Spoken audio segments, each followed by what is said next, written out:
A very good morning all of you. तो बच्चों, मैं आशा करती हूँ कि अभी तक जितने भी वीडियोज़ मैंने आप लोग को दिए हैं, आपने प्रॉपर्ली सुने होंगे, उनको अच्छे से देखा होगा और अपने नोट्स कंप्लीट कर लिए होंगे। तो आज का हमारा जो नेक्स्ट टॉपिक है वो है प्रो सोशल बिहेवियर या फिर अल्ट्रुइस्टिक या हेल्पिंग बिहेवियर। क्या होता है प्रो सोशल बिहेवियर, जिसको हम हिंदी में प्रति सामाजिक व्यवहार, परोपकारी और सहायतापरक व्यवहार भी कहते हैं। सोशल व्यू पॉइंट से अगर हम देखें तो व्यक्ति, जो भी एक पर्सन है, वो 3 तरह के बिहेवियर करता है सोसाइटी में। पहला प्रो सोशल बिहेवियर, जिसको हम क्या कहते हैं, समाजोपयोगी व्यवहार, मतलब कि जो समाज में उपयोगी माना जाता है। दूसरा समाज विरोधी यानी कि एंटी सोशल बिहेवियर। और तीसरा न्यूट्रल बिहेवियर, मतलब कि बीच का व्यवहार, तटस्थ बिहेवियर, जिसको हम ना पॉजिटिव कहेंगे ना निगेटिव कहेंगे। ठीक है, तो 3 तरह के बिहेवियर कौन कौन से करता है एक पर्सन सोसाइटी में? Pro social behaviour, anti social behaviour और neutral behaviour. Pro social behaviour वो बिहेवियर है जिसमें व्यक्ति सोसाइटी में दूसरों को बेनिफिट पहुंचाना चाहता है और इस बेनिफिट पहुंचाने के पर्पस को ध्यान में रखते हुए बिहेवियर करता है और सोसाइटी में उस बिहेवियर को क्या कहते हैं, यूज़फुल और डिज़ायर्ड माना जाता है। ठीक है, और इसी को हम प्रो सोशल बिहेवियर कहते हैं। ठीक है, तो अब समझ में आना ना प्रो सोशल बिहेवियर क्या है। वो बिहेवियर जिसे हम सोसाइटी में दूसरे लोगों को बेनिफिट पहुंचाने के उद्देश्य से या पर्पस को ध्यान में रखते हुए करते हैं, that is called the pro social behaviour. भाई, बाढ़ पीड़ितों की मदद कर दी आपने, या भूखों को खाना खिला दिया, प्यासे को पानी पिला दिया, that is all pro social behaviour. ठीक है, अब एंटी सोशल बिहेवियर क्या होता है? जो समाज के लिए यूज़फुल नहीं होता। भाई, किसी को पानी पिलाना था, कोई प्यासा था, आपने उसका पानी छीन लिया। ठीक है, या कोई प्यासा है, उसका प्यासे छोड़ दिया, या समाज में जो नॉर्म्स और स्टैंडर्ड बनाए गए हैं उसके क्या किया, अपोजिट बिहेवियर किया। ठीक है, वैसे स्टैंडर्ड के अकॉर्डिंग आप काम नहीं कर रहे हो, जो रूल्स बनाए गए हैं उसके अकॉर्डिंग काम नहीं कर रहे हो, तो ये क्या हो जाएगा, एंटी सोशल बिहेवियर। ठीक है, न्यूट्रल बिहेवियर, जो ना सोशली यूज़फुल हो, ना प्रो सोशल हो, ना एंटी सोशल हो, बीच का हो, न्यूट्रल हो, that is called neutral behaviour. ठीक है, तो जो ये प्रो सोशल बिहेवियर है, ये एक हेल्पिंग बिहेवियर है, जिसको हम अल्ट्रुइस्टिक बिहेवियर यानी कि परोपकारी व्यवहार भी कहते हैं ना, परोपकार। अपनी बचपन में जो किताबें पढ़ते थे तो उसमें जो राजा होते थे वो बहुत ही एक दयालु और परोपकारी राजा था। बहुत दान देता था, दूसरों को बहुत ध्यान रखता था। ठीक है, अपनी गरीब जनता पे बहुत उदारता दिखाता था। तो ये क्या है, मतलब कि दर्शाया गया था उन किताबों में, कहानी की किताबों में, कि वो राजा क्या है, प्रो सोशल बिहेवियर को ज़्यादा पसंद करता है। ठीक है, तो प्रो सोशल बिहेवियर क्या है, एक हेल्पिंग बिहेवियर है, जिसको हम अल्ट्रुइस्टिक बिहेवियर भी कहते हैं। अब कुछ डेफिनेशंस दी थी सोशल साइकोलॉजिस्ट ने, जैसे मैकडेविड और हरारे ने भी लिखा था कि जो समाजोपयोगी व्यवहार है, यानी कि जो प्रो सोशल बिहेवियर है, सोसाइटी के मेंबर्स के बीच में, जो सोसाइटी के मेंबर्स हैं उनके बीच में म्यूचुअल हेल्प और गुडविल। ठीक है, मतलब कि म्यूचुअल हेल्प यानी कि पारस्परिक सहायता, और गुडविल मतलब अच्छी इच्छा। ठीक है, अच्छी इच्छा का क्या है, एक जेनरस एक्सचेंज है, यानी कि उदार विनिमय है। ठीक है भाई, प्रो सोशल बिहेवियर हम क्यों कर रहे हैं और किसके बीच में कर रहे हैं? सोसाइटी के मेंबर्स के बीच में हो रहा है। किस लिए हो रहा है? Mutual help. ठीक है, पारस्परिक सहायता, कि हम आपकी कर रहे हैं आप हमारी भी करो। ठीक है, कई बार ये पर्पस नहीं होता कि हम आपकी कर रहे हैं तो आप हमारी करो, ऐसा कोई भी पर्पस नहीं होता।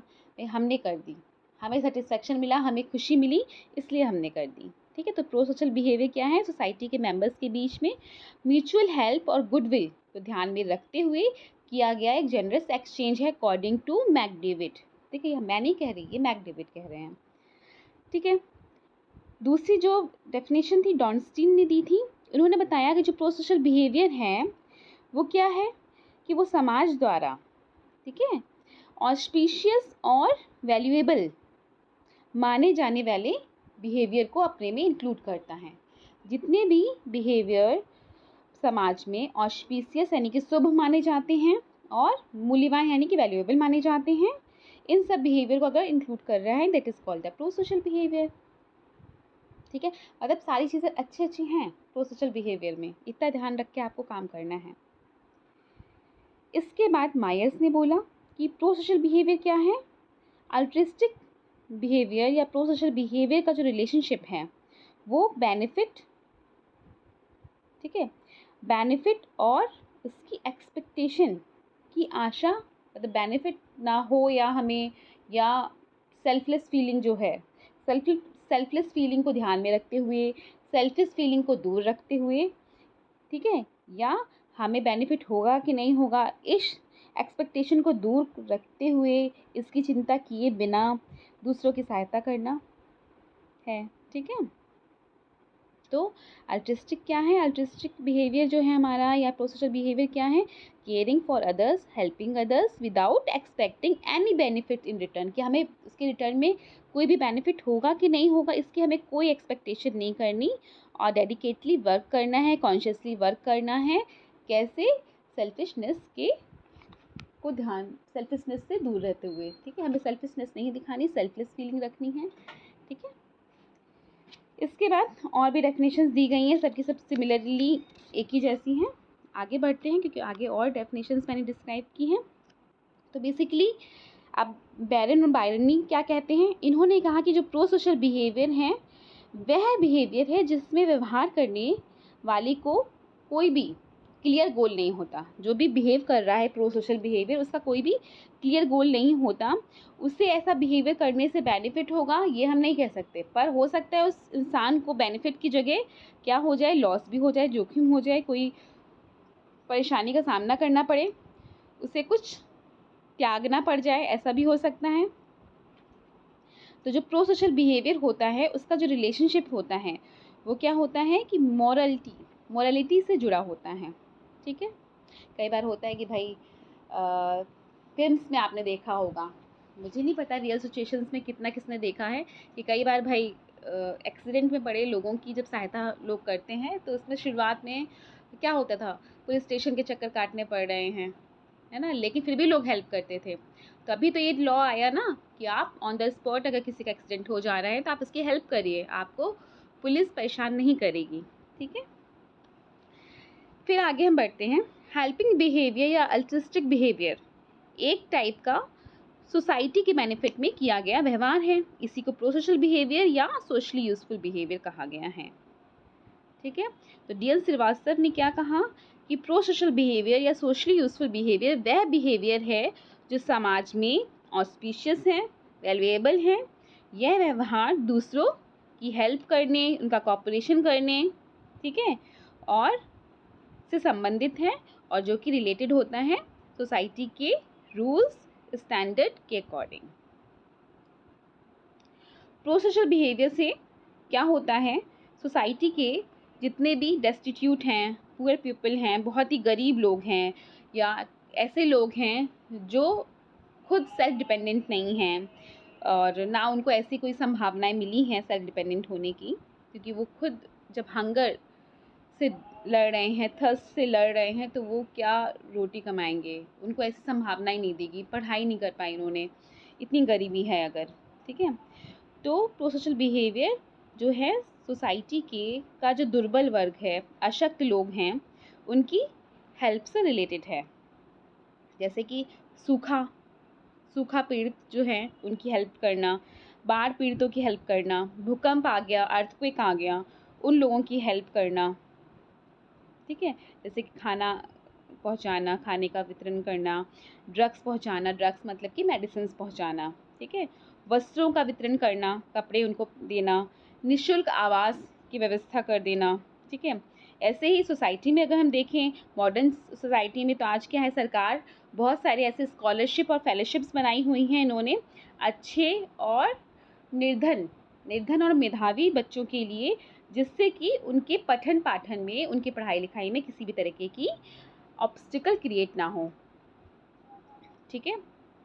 इसी ये जितने भी बिहेवियर हैं that is all the example of pro social behaviour, ठीक है। अब प्रो सोशल बिहेवियर जो होता है उसके कुछ स्टेप्स हैं, कुछ विशेषताएं हैं। प्रो सोशल बिहेवियर पहला तो क्या है, एक वॉलंटरी बिहेवियर है, ठीक है, मतलब अपनी इच्छा से आप करोगे, जानबूझकर करोगे, ठीक है, तो आपको पता होगा कि आप कर रहे हो। प्रो सोशल बिहेवियर या जो सोशली यूजफुल बिहेवियर है जिसके लिए भी किया जाता है वो उनके लिए कल्याणकारी होता है, ठीक है, बेनिफिशियल होता है। जिसके लिए भी आप कर रहे हो प्रोसोशल बिहेवियर दूसरे को बेनिफिट ही देगा। प्रोसोशल बिहेवियर को करने वाले व्यक्तियों का स्वार्थ स्पष्ट नहीं होता, क्या किस वजह से कर रहे हैं हमें नहीं पता होता। प्रोसोशल बिहेवियर और सोशली यूजफुल बिहेवियर जो करने वाला व्यक्ति है उसको कई बार लॉस यानी कि जोखिम का सामना करना पड़ता है, मतलब कि कई बार उससे लॉस हो सकता है। प्रोसोशल बिहेवियर या सोशली यूजफुल बिहेवियर जो है वो सोसाइटी की नॉर्म्स के अकॉर्डिंग होता है। प्रोसोशल बिहेवियर करने वाला जो व्यक्ति है या व्यक्तियों को ऐसा व्यवहार करने से कुछ ना कुछ क्या होता है, सेल्फ सेटिस्फैक्शन मिलता है।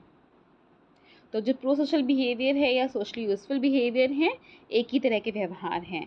अल्ट्रिस्टिक बिहेवियर है एक तरह का क्या है, हेल्पिंग बिहेवियर है, ठीक है।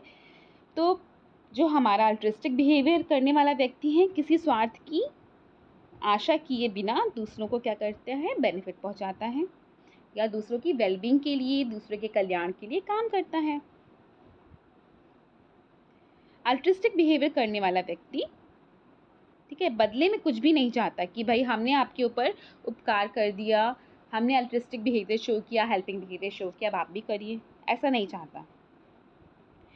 जो अल्ट्रिस्टिक पर्सन होगा, जो अल्ट्रिस्टिक बिहेवियर शो कर रहा है वो कई बार बहुत सारे लॉसेस को उठाकर दूसरों को लाभ पहुंचाता है। कई बार लोगों के अंदर इतना अल्ट्रिस्टिक बिहेवियर कूट कूट के भरा होता है कि अपनी संपत्ति तक बेच डालते हैं, पूरी ज़िंदगी लगा देते हैं, सारी अपनी कमाई लगा देते हैं ऐसे लोगों की हेल्प करने के लिए जिन्हें हेल्प की सीरियसली ज़रूरत थी। आप देखते हैं ना, कई लोग अपने घर में पेट्स पाल रहे हैं, एक आध की बात नहीं कर रही, हज़ारों की संख्या में पाल रहे हैं, अपनी जितनी भी कमाई है डेली उनको खिलाने पिलाने में लगा दे रहे हैं। सड़कों पे अगर पेट्स मिल जाते हैं, डॉग्स मिल जाते हैं, उनको ले जा के अपने घर ले जा रहे हैं, उनकी सेवा कर रहे हैं और हॉस्पिटल का खर्चा, इंजेक्शन का खर्चा, मेडिसिन का खर्चा, खाने का खर्चा उठा रहे हैं। ये क्या है, एक तरह का अल्ट्रिस्टिक बिहेवियर है। लोगों ने अपने घर को क्या कर दिया है, वृद्धाश्रम खोल दिया है, अनाथालय खोल दिया है, ठीक है, या अपने घर में बच्चों को ले आ रहे हैं, उनको डेली सारी वो चीज़ें मुहैया करा रहे हैं जैसे अपने बच्चों को करानी चाहिए। ये सब प्रो सोशल बिहेवियर है बेटा, अल्ट्रिस्टिक बिहेवियर हैं, सोशली यूजफुल बिहेवियर है। इसमें इंसान को बहुत सारे लॉसेस भी होते हैं, फिर भी इंसान काम करता है। अब बात करते हैं आइजन, जो बहुत ही बड़े सोशल साइकोलॉजिस्ट थे।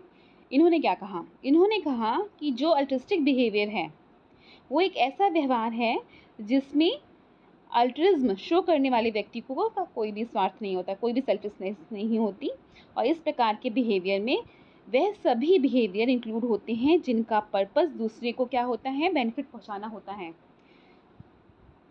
लेकिन कई बार बेनिफिट पहुंचाने वाले व्यक्ति का अपना कोई लाभ या स्वार्थ उसमें नहीं होता। जैसे फॉर एग्जांपल कि समर्स में आपने प्याऊ की व्यवस्था कर दी, अपने घर के आसपास कर दी, कहीं दूर कर दी। विंटर्स में क्या किया आपने, निर्धन लोगों के लिए निःशुल्क रैन बसेरा खड़ा कर दिया, उनको कपड़े उपलब्ध करा दिए। जाड़ों में जो भी गरीब लोग हैं उनको निःशुल्क गर्म गर्म कपड़े आप वितरित कर रहे हो। शीतलहर चलने पे आप क्या कर रहे हो, या सरकार की तरफ से क्या किया जा रहा है, अलाव की व्यवस्था की जा रही है। सरकार की तरफ से कर रहे हैं तो एक तरीके से हम सोच सकते हैं कि एक बेनिफिट हो सकता है सरकार को, पर अगर जो ऐसे लोग हैं जिन्हें कोई भी बेनिफिट नहीं हो सकता, वो बस राह चलते लोगों को सिर्फ एक क्या देना चाहते हैं, पीस ऑफ माइंड देना चाहते हैं, उनके बॉडी को एक पीस देना चाहते हैं, आराम देना चाहते हैं, तो वो क्या कर रहे हैं, अलाव की व्यवस्था अगर कर रहे हैं जिनसे उनकी कोई भी जान पहचान नहीं है, कोई भी बेनिफिट नहीं है, तो ये क्या है, प्रोसोशल बिहेवियर है। तो ये कहा जा सकता है कि जो भी प्रोसोशल बिहेवियर है, अल्ट्रिस्टिक बिहेवियर है, उसमें व्यक्ति कुछ ना कुछ लॉसेस को उठाकर सामने वाले की हेल्प करता है। आगे बात करते हैं टाइप्स ऑफ हेल्पिंग बिहेवियर की। तो मायर्स ने सोशल साइकोलॉजी में कई तरह के टाइप्स बताए हैं। तो मेनली 2 टाइप हैं हेल्पिंग बिहेवियर के। पहला है अनकंडीशनल अल्ट्रिज्म, यानी कि शर्त रहित परोपकारिता। यह वह बिहेवियर है जिसमें अल्ट्रिज्म शो करने वाले व्यक्ति को कोई भी लाभ यानी बेनिफिट या सेल्फिशनेस नहीं होती। मतलब वो जो भी बिहेवियर कर रहा है वो इस पर्पज़ से नहीं करता कि उसे कुछ बेनिफिट मिलेगा या आगे चल के फ्यूचर में उसको हेल्प मिलेगी। वो ये सब फीलिंग्स एकदम दूर रखता है और सामने वाले की हेल्प कर देता है। अनकंडीशनल, कोई भी कंडीशन अप्लाई नहीं होगी, ठीक है, अनकंडीशनल है। अनकंडीशनल करेगा, बिना किसी कंडीशन के करेगा। रेसिप्रोकल अल्ट्रुइज्म में क्या होता है कि इसमें जो भी प्रोसोशल बिहेवियर है, अल्ट्रिस्टिक बिहेवियर है या सोशली यूजफुल बिहेवियर है, वो किसी ना किसी पर्पस की वजह से करेगा, जो डायरेक्ट भी हो सकता है और इनडायरेक्ट भी हो सकता है, ठीक है। मतलब वो इसलिए कर रहा है क्योंकि उसे पता है कि कल को उसका कोई पर्पस सॉल्व हो सकता है। रेसिप्रोकल अल्ट्रिस्टिक बिहेवियर, जैसे कि पड़ोसी अगर आपस में एक दूसरे पर उदारिता दिखा रहे हैं, परोपकारिता दिखा रहे हैं, अल्ट्रिज्म दिखा रहे हैं, क्यों? क्योंकि फ्यूचर में हो सकता है यही लोग हमारे काम आए, तो ये क्या है? रेसिप्रोकल अल्ट्रिज्म है। अब रेसिप्रोकल अल्ट्रिज्म को 3 पार्ट्स में डिवाइड किया है। प्योर अल्ट्रिस्टिक बिहेवियर, मतलब कि ये वह व्यवहार है जिसमें अल्ट्रिज्म दिखाने वाले व्यक्ति का किसी भी प्रकार का कोई भी बेनिफिट या सेल्फिशनेस छुपी नहीं होता। मतलब वो चाहे डायरेक्ट हो चाहे इनडायरेक्ट हो, वो प्रोसोशल बिहेवियर कर रहा है, अल्ट्रिस्टिक बिहेवियर कर रहा है बिना किसी बेनिफिट के। इम्प्योर अल्ट्रिस्टिक बिहेवियर करने वाले जो व्यक्ति हैं उसमें किसी न किसी प्रकार का बेनिफिट को छुपा के करता है। मतलब कि वो जो भी बिहेवियर कर रहा है, अल्ट्रिस्टिक बिहेवियर कर रहा है, उसके पीछे किसी न किसी बेनिफिट की आशा होती है कि हाँ उसे कुछ ना कुछ बेनिफिट मिल जाएगा। रेसिप्रोकल अल्ट्रिस्टिक बिहेवियर वही है कि कोई ना कोई उसे बेनिफिट मिलेगा इन फ्यूचर, इसलिए करता है। नेक्स्ट है determinants of helping and altruism behaviour. जो भी हमारा प्रो सोशल बिहेवियर है, अल्ट्रिस्टिक बिहेवियर है या हेल्पिंग बिहेवियर है, इसमें बहुत सारी स्टडीज़ हुई हैं, तो उन स्टडीज़ के आधार पे बहुत सारे डिटर्मिनेंट्स बताए गए हैं जिसकी वजह से जो पर्सन है इस तरह का व्यवहार करता है। तो इसमें सबसे पहले कॉग्निटिव मॉडल बनाया था लताने और डार्ले ने, जिसको 5 स्टेप्स में बताया गया है। पहली स्टेज मतलब कैसे कैसे किस स्टेप से गुजर कर हम अल्ट्रिस्टिक या प्रो सोशल बिहेवियर करते हैं। पहला स्टेप जो होता है उसमें अल्ट्रिस्टिक बिहेवियर या हेल्पिंग बिहेवियर या प्रो सोशल बिहेवियर जिसको हम कह रहे हैं, करने वाले व्यक्ति इमरजेंसी सिचुएशन को परसीव करते हैं। पहले तो वो देखेंगे इमरजेंसी सिचुएशन है कि नहीं है। अब ये थोड़ी कहीं लोग बहुत खुश हैं वहाँ जाके हम हेल्प करने लगें, भाई वहाँ तो करने का मतलब ही नहीं बनता। मतलब वहाँ बनता है जहाँ इमरजेंसी सिचुएशंस होंगी, वहाँ जाके पहले हम परसीव करेंगे कहीं इमरजेंसी सिचुएशन है कि नहीं है, होगी तब भाई हेल्प करेंगे। हेल्पिंग नेचर कहाँ डेवलप होता है? जहाँ पे ज़रूरत हो हेल्प की। जहाँ पे ज़रूरत ही नहीं थी आपने ज़बरदस्ती हेल्प कर दी तो वहाँ कोई मतलब ही नहीं होता, ठीक है। तो पहला स्टेप में पहले प्रो सोशल बिहेवियर करने वाला व्यक्ति देखेगा इमरजेंसी सिचुएशन कहाँ डेवलप हुई है पहले स्टेप में। सेकेंड स्टेप में वो देखेगा जो इमरजेंसी सिचुएशन है उसको वो सही से इंटरप्रेट करेगा, ठीक है, किस तरह की इमरजेंसी सिचुएशन है, कैसे डेवलप हो गई, ठीक है, ये देखेगा सेकेंड स्टेप में। थर्ड स्टेप में क्या होगा, जो प्रो सोशल बिहेवियर करने वाला व्यक्ति है वो रिस्पॉन्सिबिलिटी एक्सपीरियंस करेगा कि हाँ भाई मेरी रिस्पॉन्सिबिलिटी है कि मैं हेल्प करूँ। थर्ड स्टेप में, ठीक है, पहले में उसने क्या किया, इमरजेंसी सिचुएशन को परसीव किया, दूसरे में इंटरप्रेट किया इमरजेंसी सिचुएशन को, तीसरे में रिस्पॉन्सिबिलिटी को एक्सपीरियंस किया। फोर्थ स्टेप में क्या हुआ कि वो डिसीजन ले लेगा हाँ मुझे हेल्प करनी है। फिफ्थ स्टेप में क्या होगा कि वो इम्प्लीमेंट करेगा, जो उसने डिसीजन लिया है उसको इम्प्लीमेंट करेगा। तो ये 5 स्टेप हैं जिससे होकर हमारा प्रो सोशल बिहेवियर या अल्ट्रिस्टिक बिहेवियर या हेल्पिंग बिहेवियर होता है। अब क्या डिटर्मिनेंट्स हैं, निर्धारक हैं प्रो सोशल बिहेवियर को, या कौन से कितने डिटर्मिनेंट्स हैं जो प्रो सोशल बिहेवियर को इफेक्ट करते हैं? 3 है, situational factor, social factor, individual factor. Situational factor क्या है? सिचुएशनल फैक्टर जिसको हम हिंदी में कहते हैं परिस्थितिजन्य कारक, इसके अंतर्गत हमारा क्या क्या आता है? वो फैक्टर्स जो किसी सिचुएशन या इमरजेंसी सिचुएशन से रिलेटेड होते हैं वो सभी इसमें इंक्लूडेड होते हैं। जिन भी सिचुएशंस में प्रो सोशल बिहेवियर की आवश्यकता होती है वो सभी बिहेवियर जो किसी स्पेसिफिक सिचुएशन से रिलेटेड होते हैं, that is called the situational factor. जैसे क्राई फॉर हेल्प, जब कोई व्यक्ति इमरजेंसी की सिचुएशन में होता है, इमरजेंसी में होता है, तो इस व्यक्ति को कितनी सहायता दूसरों से प्राप्त होगी यह इस बात पे डिपेंड करेगा कि इमरजेंसी सिचुएशन में जो ऐसा व्यक्ति है जिसको ज़रूरत है हेल्प की, वो किस ढंग से बिहेवियर कर रहा है। ठीक है, मतलब कि cry for help, emergency situation में जो व्यक्ति है वो किस तरह से क्राई कर रहा है हेल्प के लिए, इस बात पे डिपेंड करता है कि सामने वाला या प्रोसोशल बिहेवियर करने वाला कैसे उसकी सहायता करेगा। मतलब उसके चीख पुकार, भाई आपको ज़रूरत है हेल्प की, आपको चोट लग गई पर आप चुपचाप बैठे हुए हो तो हेल्प कम होगी। पर एक इंसान है जिसको कम चोट लगी है, ठीक है, पर वो बहुत चीख रहा है, चिल्ला रहा है, दर्द भरी पुकार कर रहा है, तो इससे क्या होगा, बचाओ बचाओ मर गया ऐसे आवाज़ दे रहा है, आवाज़ दर्द भरी है, एक्सप्रेस हो रही है। तो ऐसे व्यक्ति की जो दर्द भरी आवाज़ है, पेनफुल वॉइस है, उसको सुनकर जो दुर्घटना स्थल है वहाँ बहुत सारे लोग इकट्ठे हो जाएंगे और उसकी सहायता में जुट जाएंगे। यही होगा। भाई एक इंसान, इसको बहुत चोट आई है पर चुपचाप किनारे बैठ गया है ना, तो उसकी उतनी हेल्प नहीं करेगा इंसान। लेकिन अगर एक इंसान है जिसको कम चोट आई है लेकिन वो चिल्ला चिल्ला के बुला रहा है लोगों को, मर गया बचाओ, हैं सब कुछ हट गया मिट गया, है ना, तो दर्द भरी पुकार अगर कर रहा है, क्राई फॉर हेल्प, तो क्या होगा, लोग उसकी हेल्प करने के लिए जुट जाएंगे वहाँ पे। ठीक है, तो मतलब कि बहुत कुछ जो हेल्पिंग बिहेवियर है इस बात पे भी डिपेंड करता है कि सामने वाला किस तरह से मदद मांग रहा है। इसी पे मतलब शॉर्टलैंड और हस्टन ने एक्सपेरिमेंट किया था। उन्होंने ये देखने की कोशिश की थी कि किस तरह क्राई फॉर हेल्प की जो ये कॉन्सेप्ट है वो अपने आप में प्रूव्ड है कि नहीं है। इन्होंने देखा था कि किस तरह लोग सहायता मांगने वाले लोगों की हेल्प करते हैं। तो इसमें इन्होंने 2 तरह के सब्जेक्ट्स ले लिए थे।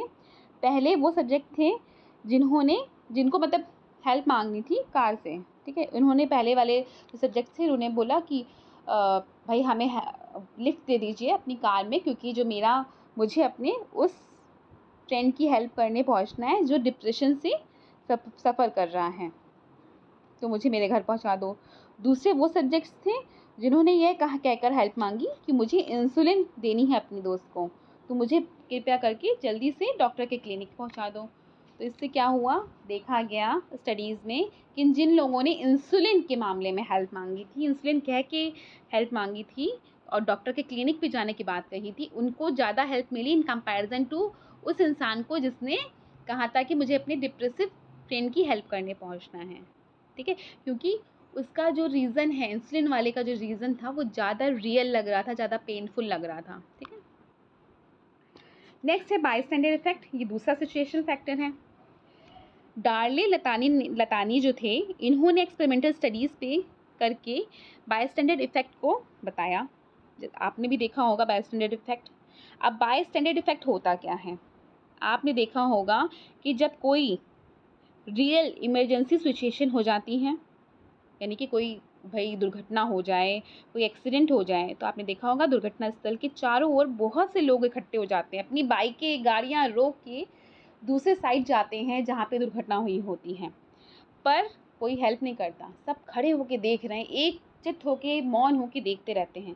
सिर्फ खड़े होने जाते हैं, सिर्फ देखने जाते हैं, हेल्प करने कोई नहीं जाता, मौन होके सिर्फ देखते रहते हैं। कोई भी दुर्घटनाग्रस्त व्यक्ति की सहायता नहीं करता। ठीक है, तो फिर इन्होंने ये भी बताया कि जितना ज़्यादा दुर्घटना स्थल पर भीड़ होगी उतना ही ज़्यादा बायस्टैंडर इफेक्ट होगा। ठीक है, मतलब कि जितनी ज़्यादा भीड़ होगी उतना ही लोग बायस्टैंडर इफेक्ट से इफेक्टेड होंगे, उतना ही ज़्यादा लोगों के अंदर लेस ऑफ रिस्पॉन्सिबिलिटी होगी। कोई भी रिस्पॉन्सिबिलिटी नहीं लेना चाहता, क्योंकि वो ये कहेगा इतने सारे लोग हैं, कोई हेल्प करे कोई हेल्प करे, मैं वाली भावना कि मैं करूँ सबसे पहले, ये वाला नहीं आएगा। बायस्टैंडर इफेक्ट पहले डेवलप हो जाता है। तो बायस्टैंडर इफेक्ट की वजह से लोग अपने आप को रोकते हैं हेल्प करने से।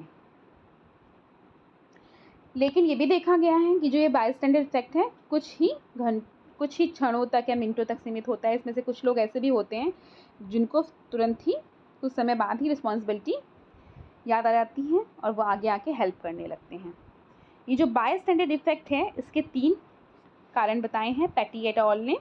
इन्होंने बताया कि इमरजेंसी सिचुएशन में जब जितने भी ऑडियंस हैं उनकी संख्या ज़्यादा होगी तो बायस्टैंडर इफेक्ट भी उतना ही ज़्यादा होगा। भाई दुर्घटना हो गई, बहुत सारे 100 लोग खड़े हैं, तो भाई सारे के सारे मौन होकर देखते रहेंगे, कोई भी हेल्प करने आगे नहीं आएगा, क्योंकि लेस ऑफ रिस्पॉन्सिबिलिटी हो जाएगी। वो ये सोचेंगे ये हेल्प करे वो हेल्प करे। तो इमरजेंसी सिचुएशन में जितनी ऑडियंस बड़ी होगी उतना ही बड़ा बायस्टैंडर इफेक्ट होगा। बायस्टैंडर इफेक्ट का दूसरा रीज़न है कि इमरजेंसी सिचुएशन में जो ऑडियंस है उनकी संख्या अधिक होती है, तब लोग जो होंगे, जो ऑडियंस होगी, वह डिसीजन नहीं ले पाएगी कि उनको हेल्प करनी है कि नहीं करनी है, या कौन हेल्प करेगा। इमरजेंसी सिचुएशन में बायस्टैंडर इफेक्ट इसलिए भी पड़ता है कि कोई भी रिस्पॉन्सिबिलिटी या रिस्क अपने ऊपर नहीं लेना चाहता। नेक्स्ट है पॉसिबल फिजिकल लॉस। इसका भी इफेक्ट पड़ता है हेल्पिंग बिहेवियर पे, प्रोसोशल बिहेवियर पे या अल्ट्रिस्टिक बिहेवियर पे।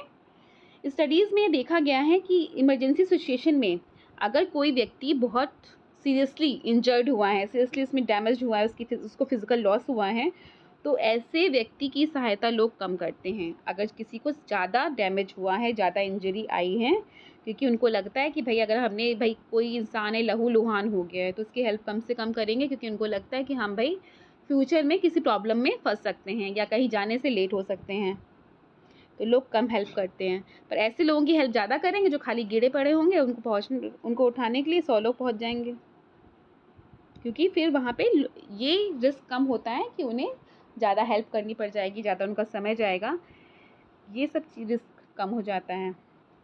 तो जितना ज़्यादा फिजिकल लॉस होगा उतना ही ज़्यादा प्रोसोशल बिहेवियर कम होता है, और जितना ही कम फिजिकल लॉस होगा उतना ज़्यादा प्रोसोशल बिहेवियर होता है। ठीक है। लैक ऑफ टाइम का भी इफेक्ट देखा जा सकता है। ये भी एक फैक्टर है प्रोसोशल बिहेवियर का, जो प्रोसोशल बिहेवियर को पे रोक लगाता है। भाई लोगों के पास समय कम है तो प्रोसोशल बिहेवियर कम करेंगे, कम हेल्प करेंगे। भाई किसी को जाना है, कोई बहुत इंपॉर्टेंट मीटिंग है उसकी, कोई एक्सीडेंट हो गया, वो हेल्प नहीं करेगा, आगे बढ़ जाएगा। पर जिसके पास समय होगा वो हेल्प भी करेगा। ठीक है, अगर समय है तो प्रोसोशल बिहेवियर होने की संभावना और बढ़ जाती है। तो ये सब हमारे थे सिचुएशन फैक्टर। नेक्स्ट आते हैं हमारे सोशल फैक्टर, जो सोशल चीज़ों से, यानी कि सोशल रिस्पॉन्सिबिलिटी से, रेसिप्रोसिटी से या सोशल एक्सचेंज से जुड़े होते हैं। सोशल रिस्पॉन्सिबिलिटी किस तरह से हमारे प्रोसोशल बिहेवियर को इफ़ेक्ट करती है। तो सोसाइटी में हर एक मेंबर से या हर एक इंडिविजुअल से हम ये एक्सपेक्ट करते हैं कि वह दूसरे व्यक्तियों के साथ क्या करें, अल्ट्रिस्टिक बिहेवियर शो करें या हेल्पिंग बिहेवियर शो करें। तो सोशल रिस्पॉन्सिबिलिटी एक प्रकार का सोशल नॉर्म है, और इसी स्टैंडर्ड के कारण व्यक्ति जो हैंडीकैप होते हैं, इलनेस में होते हैं, ठीक है, या इमरजेंसी में होते हैं, उनकी सिचुएशन करता है, उनकी हेल्प करता है, सॉरी। इसी प्रकार से समाज में जितने भी एक पुअर क्लास है, ठीक है, या ऐसे लोग हैं जिनको हेल्प की ज़रूरत है, उनकी हेल्प करता है। सोशल रिस्पॉन्सिबिलिटी होती है ना कि हाँ भाई हमारे पास ज़्यादा है, हम उनको कर दें हेल्प। ठीक है, तो ये सोशल रिस्पॉन्सिबिलिटी नहीं होगी तब तक आपके अंदर प्रोसोशल बिहेवियर नहीं आएगा। इसी वजह से समाज के जो कुछ लोग हैं वो क्या करते हैं, इकोनॉमिकली या फाइनेंशियली भी लोगों की हेल्प करते हैं। बर्कोविट्स एट ऑल ने यह भी बताया कि जो प्रोसोशल बिहेवियर है या सोशली यूजफुल बिहेवियर है करना वह व्यक्ति सबसे ज़्यादा पसंद करते हैं जिनमें सोशल रिस्पॉन्सिबिलिटी की जो फीलिंग है ज़्यादा होती है। ठीक है, जिनके अंदर सोशल रिस्पॉन्सिबिलिटी, सोसाइटी की रिस्पॉन्सिबिलिटी लेने की फीलिंग्स कम होंगी, ठीक है, वो कम से कम प्रोसोशल बिहेवियर करेंगे। तो ये एक मेन डिटर्मिनेंट है। फिर आता है पारस्परिकता यानी कि रेसिप्रोसिटी, परोपकारिता यानी कि प्रोसोशल बिहेवियर, अल्ट्रिस्टिक बिहेवियर की डायरेक्शन में जो भी स्टडीज़ हुई हैं उसमें एक ये जो पारस्परिकता है, रेसिप्रोसिटी है, ये भी मेन रोल प्ले करता है। यह देखा गया है कि सोसाइटी में व्यक्ति एक दूसरे की सहायता इस कारण से भी करते हैं, इस रीज़न से भी करते हैं कि अगर आज वो हेल्प करेंगे तो फ्यूचर में सामने वाला भी उसकी हेल्प करेगा। तो सिर्फ इस वजह से भी लोग आपस में क्या करते हैं, सोशली यूजफुल बिहेवियर शो करते हैं। नेक्स्ट है सोशल एक्सचेंज। सोशल एक्सचेंज भी prosocial behaviour, socially useful behaviour, altruistic behaviour का एक मेन कॉज है। सोशल एक्सचेंज में हेल्प करने वाला व्यक्ति गेन और लॉस, रिवॉर्ड और पनिशमेंट का क्या करता है, एवैल्यूएशन कर लेता है, उसकी एनालिसिस कर लेता है। और इस डायरेक्शन में जितनी भी स्टडीज़ हुई हैं उसमें देखा गया है कि जो प्रो सोशल बिहेवियर करने वाला व्यक्ति है अधिक से अधिक क्या पाना चाहता है, बेनिफिट पाना चाहता है, ठीक है, गेन करना चाहता है, रिवॉर्ड पाना चाहता है, और कम से कम हानि चाहता है कि कम से कम उसको लॉस हो। तो प्रो सोशल बिहेवियर या अल्ट्रिस्टिक बिहेवियर से सामने वाले की हेल्प करने से उसे कितना बेनिफिट हो रहा है, कितना वो गेन कर रहा है, कितना उसको रिवॉर्ड मिल रहा है, इन सब की एनालिसिस कर लेने के बाद ही क्या होता है कि लोग क्या करते हैं, हेल्प करते हैं या सोशली यूजफुल बिहेवियर शो करते हैं या हेल्पिंग बिहेवियर शो करते हैं। जब एक व्यक्ति हेल्पिंग बिहेवियर करता है तो उसे हेल्पिंग बिहेवियर करने से कई तरह के बेनिफिट हो सकते हैं, जैसे उसकी सोसाइटी में बहुत ज़्यादा अप्रिशिएशन मिल सकता है, उसे प्रतिष्ठा प्राप्त हो सकती है, कोई स्पेसिफिक रिवॉर्ड मिल जाए भाई, ठीक है, या उसको सेल्फ सेटिस्फेक्शन मिल जाए, या लोग उसका आभार व्यक्त करने लगें, उसे कुछ बेनिफिट हो जाए फाइनेंशियली, इकोनॉमिकली, इसलिए भी लोग क्या करते हैं, प्रो सोशल बिहेवियर शो करते हैं। अब इंडिविजुअल फैक्टर की बात करें, इंडिविजुअल फैक्टर यानी कि जो कि व्यक्ति से जुड़े होते हैं, पर्सन से जुड़े होते हैं, उनकी लाइकनेस से, उनकी पर्सनैलिटी से, उनके मूड से, उनके इमोशंस से जुड़े होते हैं। अगर ये सब चीज़ें पॉजिटिवली नहीं होंगी तो प्रो सोशल बिहेवियर नहीं होगा। आपका मूड नहीं है तो आप नहीं करोगे प्रो सोशल बिहेवियर। आपका मूड खुद का ख़राब है, ठीक है, तो आप पहले अपने आप को देखोगे, फिर सामने वाले की हेल्प करोगे। तो लाइकिंगनेस, प्रो सोशल बिहेवियर या जो हेल्पिंग बिहेवियर है या जो हमारा अल्ट्रिस्टिक बिहेवियर है, ये तभी डेवलप होगा कई बार जब हम दूसरे को पसंद करते होंगे। एक व्यक्ति उन लोगों को या उस ग्रुप की सहायता जल्दी करना पसंद करता है जिसको वो अपनी इंटरनली या मन से पसंद करता है। कॉलेज में आपके बहुत सारे फ्रेंड्स हैं, पर जिसको आप ज़्यादा पसंद करते होगे उसकी हेल्प आप पहले कर दोगे, ठीक है, जिसको कम पसंद करते होगे उसकी हेल्प करने में टाल मटोल करोगे। तो लाइकिंगनेस जो है एक ऐसा इंडिविजुअल फैक्टर है जो कि आपके प्रो सोशल बिहेवियर को इफेक्ट करता है। दूसरा है सिमिलैरिटी। आप उस ग्रुप को या उस पर्सन को ज़्यादा हेल्प करोगे जिसमें सिमिलैरिटी होगी आपसे और उस ग्रुप में। आप में जो कैरेक्टरिस्टिक्स हैं वही सामने वाले में भी हैं, आप में और उसमें सिमिलैरिटीज़ हैं। एक तरीके का इंटरपर्सनल अट्रैक्शन डेवलप हो जाता है जिसकी वजह से सामने वाले की आप हेल्प करते हो। रेस यानी कि प्रजाति की वजह से, कई बार रेस की वजह से, मतलब कि अगर हम किसी कंट्री में जाएं या तो वहाँ क्या देखोगे आप, अगर वहाँ आप इंग्लैंड गए हो तो इंग्लैंड वाले जो होंगे वो इंग्लैंड वालों की हेल्प पहले कर देंगे, इंडियंस जो होंगे इंडियंस की हेल्प फटाफट कर देंगे। तो जो रेस है ये भी क्या करती है, प्रो सोशल बिहेवियर को इफेक्ट करती है। नेक्स्ट है हमारा जेंडर। जेंडर में क्या होता है, इसमें थोड़ा सा ट्विस्ट है कि जो प्रो सोशल बिहेवियर करने वाला व्यक्ति है वो ये भी देखता है किस जेंडर के व्यक्ति को उसकी हेल्प की ज़रूरत है। जो मेल्स होते हैं वो फीमेल्स की हेल्प जल्दी करते हैं। इसके भी कई सारे रीज़न्स हैं कि उनको लगता है कि भाई हमें हेल्प करनी चाहिए क्योंकि सोशल नॉर्म ये कहता है। दूसरे, एक स्पेसिफिक अट्रैक्शन पाया जाता है। तीसरा कि उनको लगता है ये खुद तो हेल्प कर ही नहीं पाएंगे,